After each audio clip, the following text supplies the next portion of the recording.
Every night, without fail, he would leave his small cabin at the edge of the forest and walk carefully through the shadows, carrying a handful of berries and scraps of food.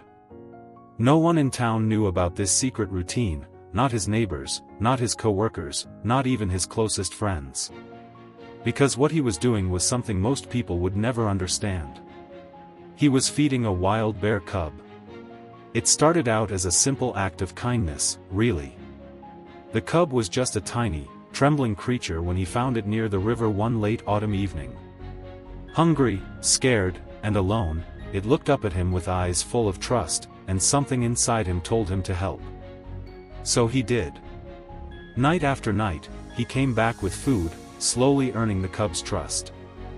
What began as a quiet, secret friendship soon became the most important part of his life. But this story isn't just about a man and a bear cub. It's about the unexpected ways that nature can surprise us. And how even the wildest friendships can lead to mysteries darker than anyone imagined. For months, the man and the cub shared their secret world. The cub grew stronger, more confident, and every evening it waited for him, eager for its meal. He never told a soul because he knew people wouldn't understand. They might want to take the cub away or worse. So the secret remained safe, until one night changed everything. One cold evening, as the sun dipped below the horizon and the sky turned a deep shade of purple, the cub appeared again, just like always. But this time, it wasn't empty-pawed. Clutched carefully in its mouth was something unexpected, a wallet. It looked old, battered, and worst of all, it was covered in fresh, dark stains. The man's heart pounded as he reached out and took it gently.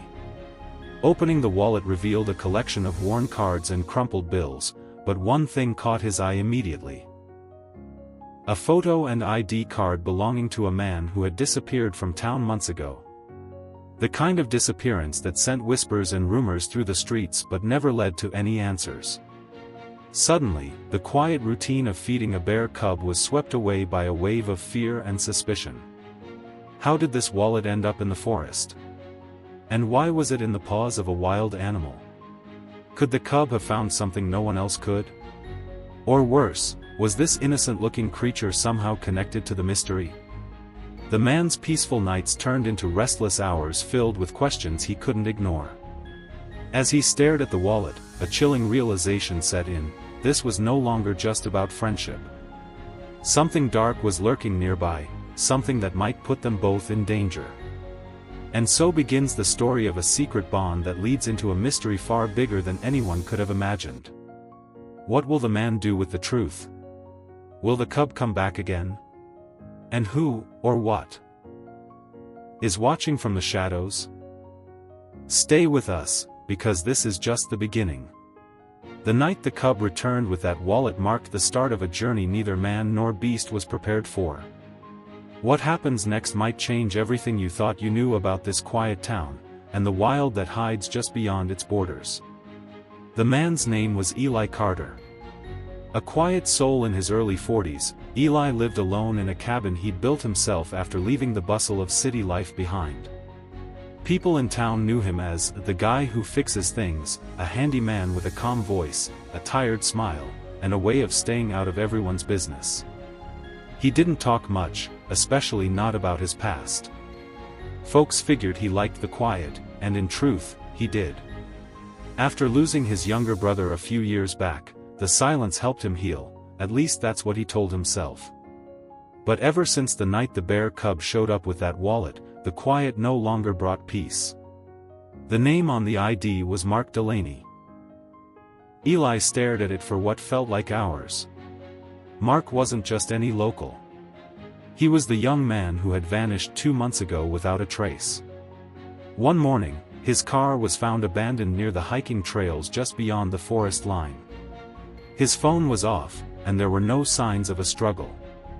Authorities searched for weeks, drones, dogs, volunteers, but nothing turned up. Eventually, people gave up, saying maybe he skipped town or got lost in the woods. But no one ever really believed that. Eli had seen Mark a few times around town. They weren't friends, but Mark had a friendly way about him, always tipping big at the diner and chatting with the elderly. Everyone liked him. So when he disappeared, it hit the community hard. His photo stayed up in shop windows long after the search ended. And now his wallet, with fresh blood on it, had shown up at Eli's feet, delivered by a bear cub. Eli turned the wallet over in his hands. It smelled faintly metallic, like rust and pine. And the blood hadn't dried completely. That meant it hadn't been out there long. His first instinct was to call someone. The sheriff, maybe. But what would he even say? That a bear brought him a piece of a missing person's life? He looked down at the cub, which was sitting calmly nearby, licking its paws like everything was normal. It looked up at him, eyes shining in the dim moonlight. Eli felt a twist in his chest. He had grown attached to this creature. He'd watched it grow from a helpless baby to a curious, almost playful companion. But tonight, the innocence was gone. Something was different.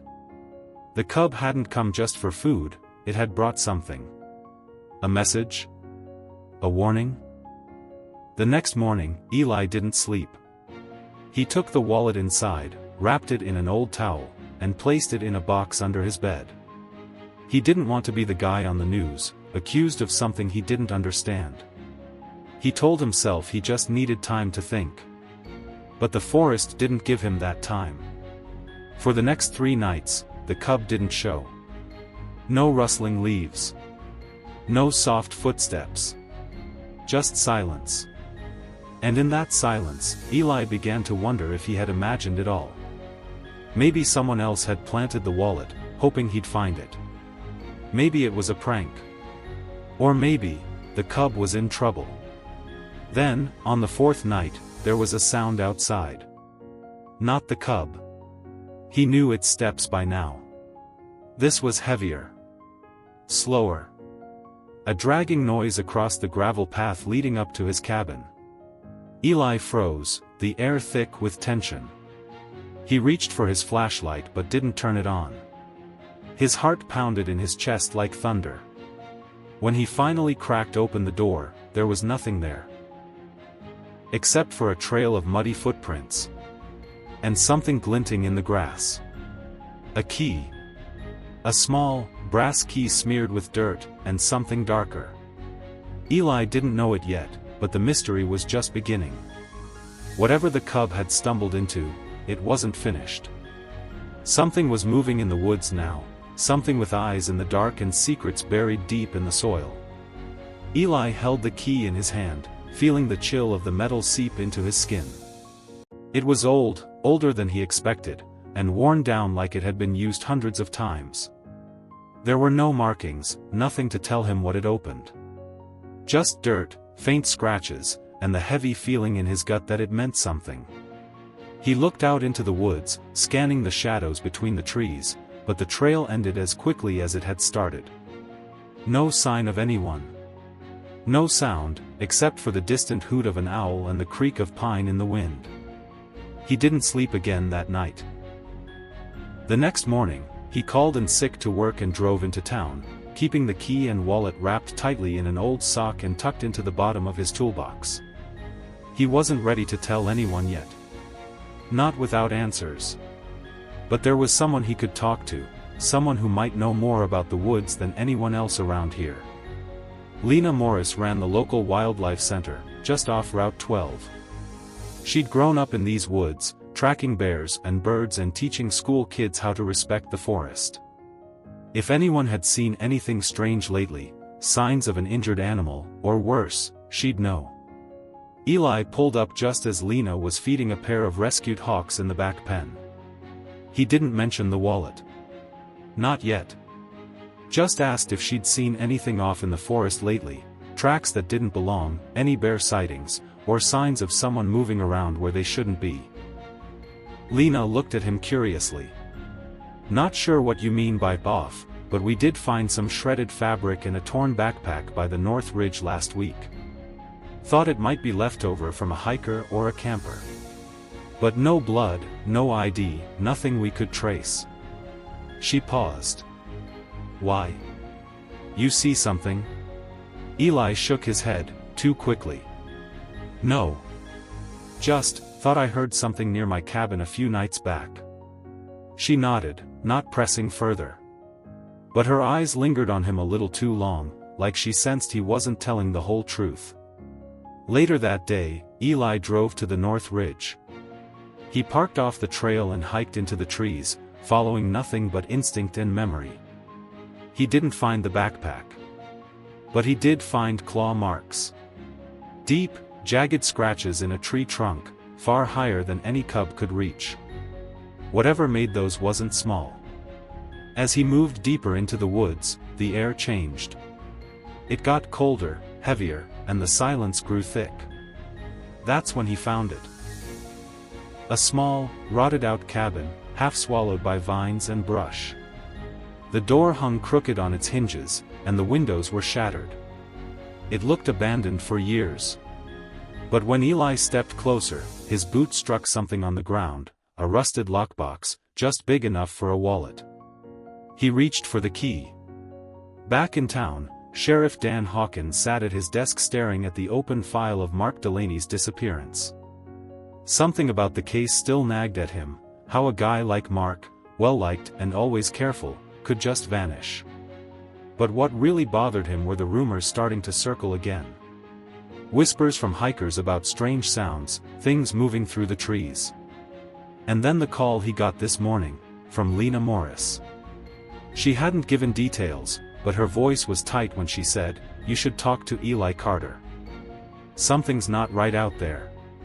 Meanwhile, deep in the forest, the cub returned to the riverbank. It sniffed at the air, hesitant now. It had been following a scent, something old and familiar, but it was fading. The cub didn't understand the human world or the wallet it had found. But it did remember fear. It remembered what it saw that night, the flash of red, the sudden silence, the way the man in the woods had stopped moving. Back at his cabin, Eli stood over the rusted lockbox. The key trembled slightly in his hand. He didn't know what he was about to open. But something inside him whispered this was only the beginning. Behind him, the wind picked up, and somewhere deep in the woods, something moved. Eli slid the key into the lock, his fingers trembling just enough to notice. It turned with a slow, gritty click. For a moment, he hesitated. The forest was quiet, too quiet. No rustle of leaves, no birdsong, not even the distant sound of water flowing. Just the steady pound of his heart and the creak of the lockbox lid as he opened it. Inside was a bundle of papers, half-rotted and stained with mold. But beneath that was something else, a notebook. He flipped it open carefully. The pages were cramped with handwriting, almost frantic in spots, like someone had been writing in a hurry. The name on the first page made his chest tighten, Mark Delaney. This was his journal. Eli crouched by the moss-covered cabin wall, scanning the pages. Mark had been tracking something, some pattern in the forest. He wrote about strange noises at night, animals acting differently, and the feeling of being watched. His last few entries were messy, the words nearly illegible. One phrase kept repeating, "It's not a bear. It's watching from inside." Eli looked up from the page, his breath catching. Something was moving in the trees again. Not fast, not loud. Just, circling. Back in town, Sheriff Hawkins was heading toward Eli's cabin with Lena in the passenger seat. She'd pushed him to act, saying Eli was involved in something bigger than he realized. She knew he wasn't dangerous, but something was clearly wrong. The missing man, the rumors, the silence in the forest, it was all connected somehow. Hawkins gripped the steering wheel tighter. He didn't like mysteries. He liked facts, timelines, suspects. And this felt like walking into something ancient and unexplainable. At the same time, Eli was making his way out of the abandoned cabin, journal in hand, trying to remember every path he took to get there. He could feel something behind him now, following at a distance. The cub had warned him once, with the wallet. Maybe it had seen whatever this thing was. Maybe it had been hunted too. The wind picked up as Eli reached the clearing near his own cabin. That's when he saw it, just a flash between the trees. Not a bear. Too tall. Too quick. He dropped low behind a fallen log, barely breathing. It was still there. Watching. Waiting. He remembered something from the journal. Mark had mentioned a cave deep in the ridge, just west of where they found his torn backpack. He believed that's where it lived. Where it dragged things. That might have been where he disappeared. The cub appeared again just before sunset. This time, it wasn't alone. It stood near the tree line, glancing nervously behind it. Then it let out a soft whimper, something between fear and urgency. It was leading Eli. Not just back into the woods, but deeper. Toward the cave. Eli knew he should wait for help. But something in his gut said there wasn't time. If Mark had been alive in that cave, he wouldn't be anymore. But maybe, just maybe, there was still something to find. A clue. A truth. A reason. As night fell, the sheriff's truck pulled into an empty yard. Eli was gone. The cabin door hung open, wind rattling through the frame. On the porch lay the rusted lockbox, and a single page from Mark's journal, fluttering in the wind. In the darkness of the trees, Eli followed the cub into the heart of the forest, where the trail ended and the nightmare began. The cub moved quickly through the forest, its small frame barely making a sound. Eli followed, ducking beneath low branches, heart pounding with each step. The trees thickened, the path vanishing beneath moss and roots. The forest didn't feel the same anymore. It felt alive, watching, pulsing with something ancient and hidden.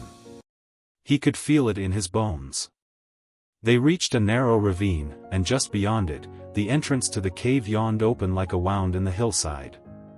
The cub paused, glancing back at him with wide eyes, as if to ask if he was ready. Eli swallowed hard and stepped forward. The air was colder here, and the smell of damp earth mixed with something else, something metallic. Blood. Old, but strong.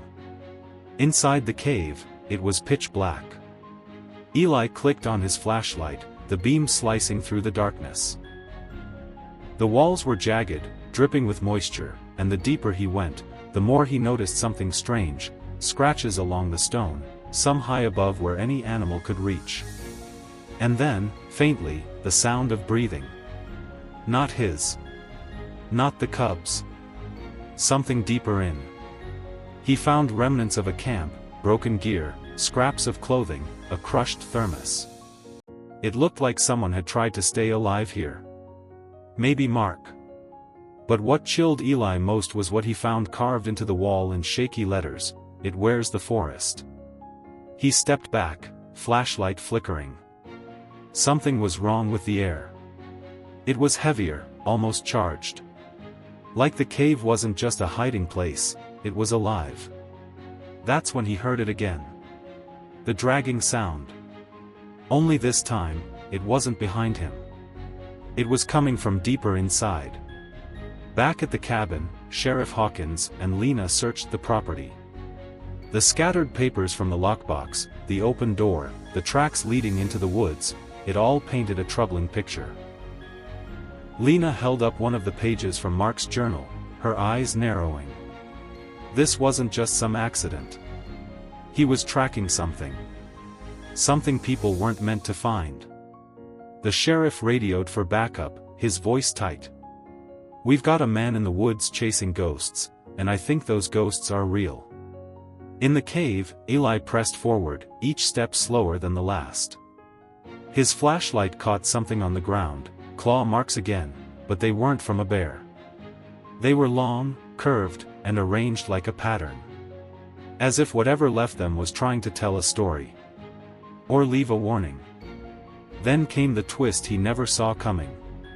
Near the far wall of the cave, buried under a layer of leaves and rocks, Eli saw something glinting. He brushed it aside and uncovered a small badge. Not a hiker's tag. Not a ranger's. A police badge. Sheriff Hawkins' badge number, scratched into the back. Eli froze. The sheriff had been here. And maybe not just as a searcher. Suddenly, the cave seemed to close in. The breathing grew louder. The cub backed up, growling low in its throat. And from the darkness, a shape began to form, tall, cloaked in shadows, eyes like glass reflecting the light. Eli stumbled back, heart hammering. He wasn't just chasing a mystery. He was standing inside it. And now, it knew he was here. The shadow moved toward Eli slowly, each step echoing through the cave like a threat. His flashlight flickered again, the beam weak and shaking in his grip. The cub snarled low, backing up but refusing to leave. Eli's eyes darted to the badge in his hand, then back to the figure emerging from the darkness. And then he saw it, just enough light to catch the edge of a face. It wasn't a creature. It was a man. Dirty, wild-eyed, beard tangled and face streaked with dried blood, but unmistakably human. Eli froze. "Mark," he whispered. The man didn't answer at first. He blinked hard, like sunlight had just hit his eyes for the first time in months. His voice cracked when he spoke. "You shouldn't be here." Eli stepped closer, heart racing. "Everyone thought you were dead. You vanished. They searched for weeks." Mark's gaze darted around the cave like something might still be watching. It was never the forest. It was them. People pretending to look for me, like the sheriff. Eli held out the badge. "I found this here." Mark nodded, jaw tightening. "He brought me out here. Said he needed help tracking something. But he wasn't tracking anything. He was hiding something. I saw him meet with someone. Handing off something in a black bag. I tried to leave, tried to report it, but he knocked me out and left me here. Figured the woods would take care of me." Eli felt the weight of the truth drop like stone. Sheriff Hawkins hadn't been a clueless bystander. He'd orchestrated the entire cover-up. Whatever Mark had seen, whatever he knew, it had been worth burying in the forest. Suddenly, behind them, the cub growled louder. Footsteps echoed again, this time not from inside the cave, but outside. Eli killed the flashlight and pulled Mark behind a jagged rock. Moments later, a beam of light sliced through the darkness. It was Hawkins, gun drawn, face pale and tight. "You should have stayed out of this, Eli," he muttered, voice low. "You're not a hero. You're just a lonely man who fed a bear." Eli didn't move. His mind raced. If the sheriff had been willing to abandon Mark out here, he wouldn't think twice about pulling the trigger now. But before Hawkins could take another step, the cub let out a sharp, high-pitched call, and from the trees outside, a deep growl answered. A massive shadow burst through the cave's entrance, another bear, fully grown, drawn by the cub's call. It lunged forward, not at Eli or Mark, but straight toward Hawkins, who stumbled backward and fired a wild shot that ricocheted off the stone. The chaos was deafening. Eli pulled Mark toward the other side of the cave. They ran. By the time the noise stopped and the cave fell silent again, the sheriff's flashlight lay shattered on the floor. The adult bear and cub were gone. So was Hawkins. Days later, search crews combed the woods again, this time at Eli's request. No trace of the sheriff was ever found. Officially, it was chalked up as an accident, lost in the woods. But Eli knew better. Mark returned to town quietly, avoiding reporters and questions. He wanted peace, not revenge. Eli went back to his cabin, where the cub sometimes returned at dusk, sitting at the edge of the woods like it was making sure he was okay. But one night, as the wind rustled the trees and the sky turned dark, something odd happened. Another bear came to the clearing, not the cub, not the mother. A third. It stared at Eli with eyes that felt familiar. Around its neck was a strip of torn fabric. A piece of a sheriff's uniform. Eli didn't say a word. He simply nodded, stepped back, and closed his door. Some truths were better left in the forest. In the days that followed, the forest seemed to settle. The tension that had clung to the trees like morning fog slowly lifted. Birds returned, and the rustle of small animals came back with them. But for Eli, nothing would ever feel quite the same again. He stayed at the cabin, though. Despite everything, it still felt like home. The woods, once a quiet escape, had shown him something deeper, something raw and wild, yes, but also loyal and strangely protective. The cub continued to visit, always keeping its distance but never disappearing for long. Sometimes, it brought little things, a pine cone, a feather, even a rusted key one day. Eli never quite understood what the gifts meant, but he always accepted them with a nod, like they were part of a language he was still learning. Mark left town quietly, just as he said he would. He didn't tell anyone what happened. He didn't write a book or give interviews. He didn't seek revenge. All he wanted was his life back, quiet, ordinary, and free of shadows. He sent Eli a letter a month later, just a short note thanking him and saying, "Sometimes survival is the only justice we get." As for Sheriff Hawkins, the official report said he vanished during a solo search and rescue operation. The department held a service. People said kind things. But behind closed doors, a few folks began to quietly question the details. Some had always found him too polished, too in control. No one dared speak openly, but the rumors settled like seeds in the dirt, silent, waiting. Eli never talked about what really happened. Not about the badge. Not about the cave. And certainly not about the bear with the torn uniform fabric. But every now and then, when someone from town stopped by to drop off supplies or check on him, they'd ask how he was doing. He'd smile and say, "The forest is quieter now." He knew the truth, though. The forest had always been watching, always listening. It remembered kindness and cruelty alike. And it protected its own in ways people would never fully understand. One autumn evening, as the leaves began to turn gold and the air turned crisp, Eli stood outside his cabin and watched the tree lean. The cub was there again, now nearly grown, sitting calmly under a fading sun. It stared at him for a while, then stood up and slowly walked back into the woods, disappearing without a sound. That was the last time Eli ever saw it. He didn't feel sadness, though. He felt honored. Like the forest had let him be part of something ancient, something he could never explain to anyone. A bond, a trust, maybe even a kind of justice that had nothing to do with laws or courts. And as he turned back toward the warm glow of his cabin, Eli realized something simple and powerful. Sometimes, doing the right thing doesn't end in applause or headlines. Sometimes, it ends with peace. Quiet, lasting peace, earned not by force, but by choosing compassion over fear. And in a world where not everything makes sense, that was enough.